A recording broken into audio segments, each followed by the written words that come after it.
بسم اللہ الرحمن الرحیم۔ شروع اللہ کا نام لے کر جو بڑا مہربان نہایت رحم والا ہے۔ السلام علیکم ورحمۃ اللہ وبرکاتہ۔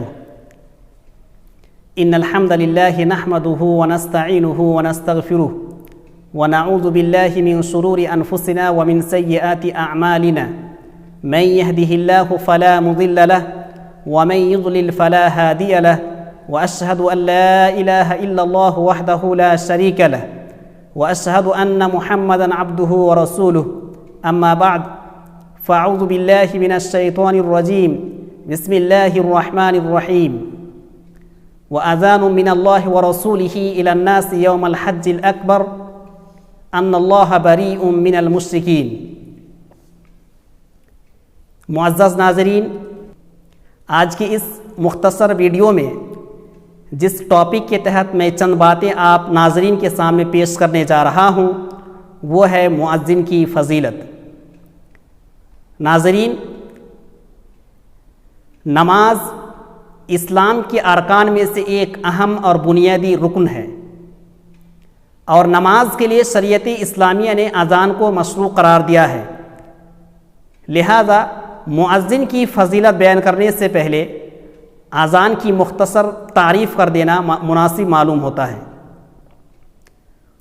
اذان کا لغت میں معنی ہوتا ہے اطلاع دینا، خبر دینا۔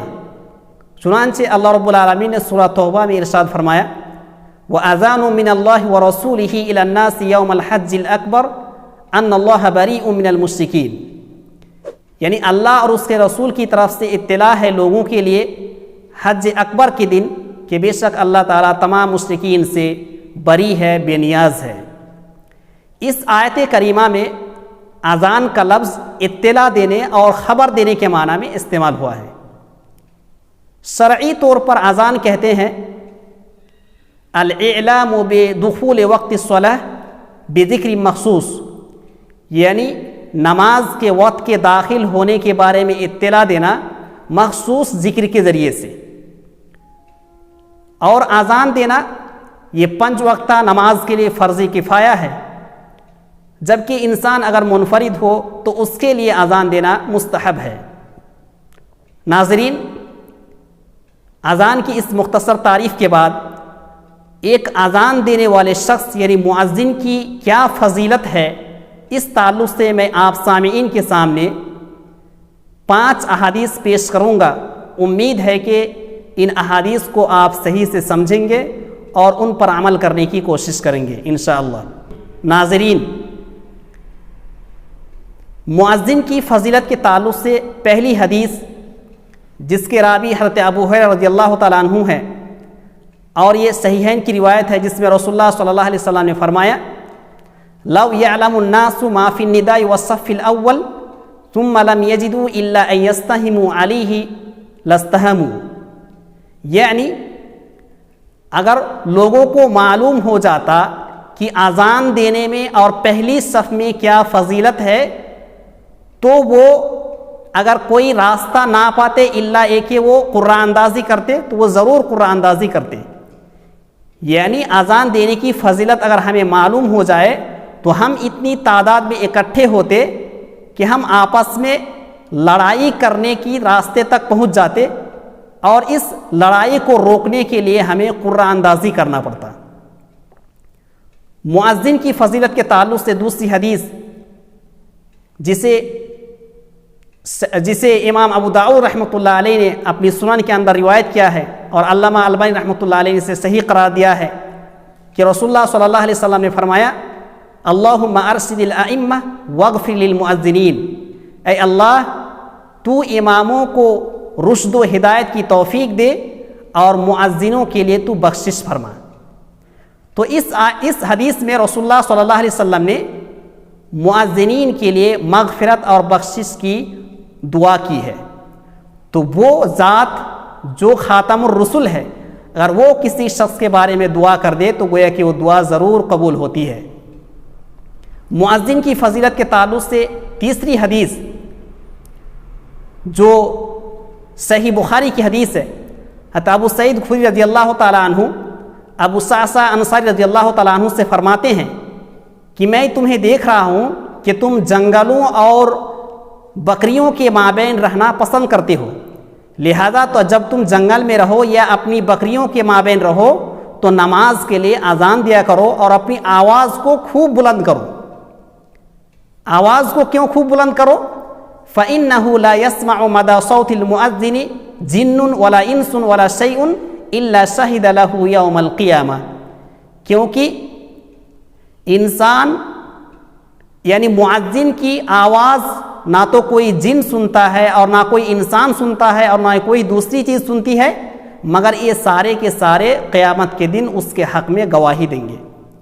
تو گویا کہ انسان سے لے کر جنات تک، یہاں تک کہ اللہ تعالیٰ کی ساری مخلوقات اس مؤذن کے لیے گواہی دے گی قیامت کے دن کہ فلاں شخص نے دنیا میں اذان دیا تھا۔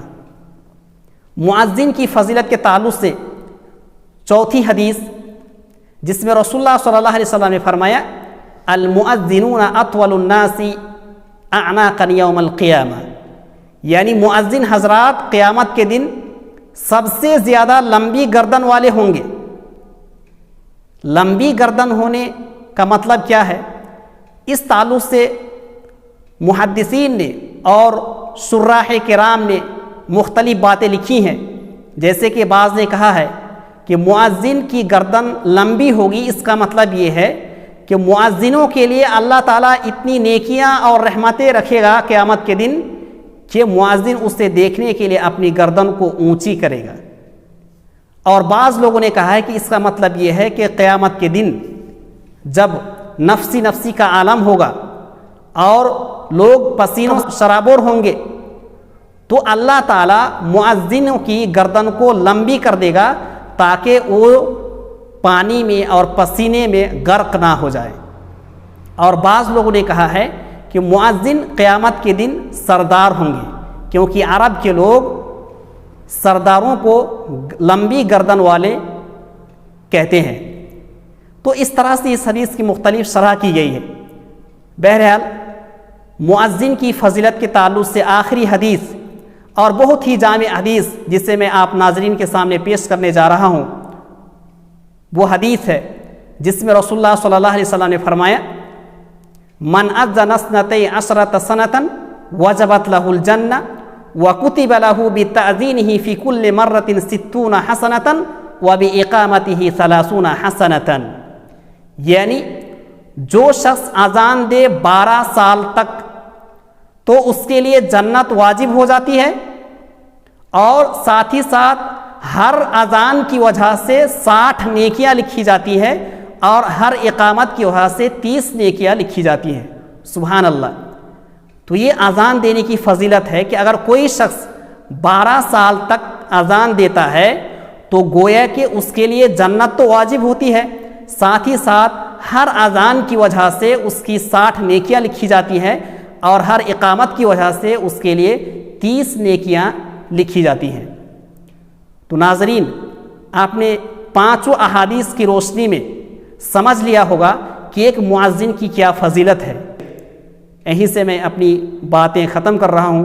امید ہے کہ آپ تمام ناظرین ان باتوں کو سمجھے ہوں گے، اور اللہ رب العالمین سے دعا ہے کہ ہمیں ان باتوں کو سمجھنے اور ان پر عمل کرنے کی توفیق دے۔ آمین۔ وما توفیقی الا باللہ۔ والسلام علیکم ورحمۃ اللہ۔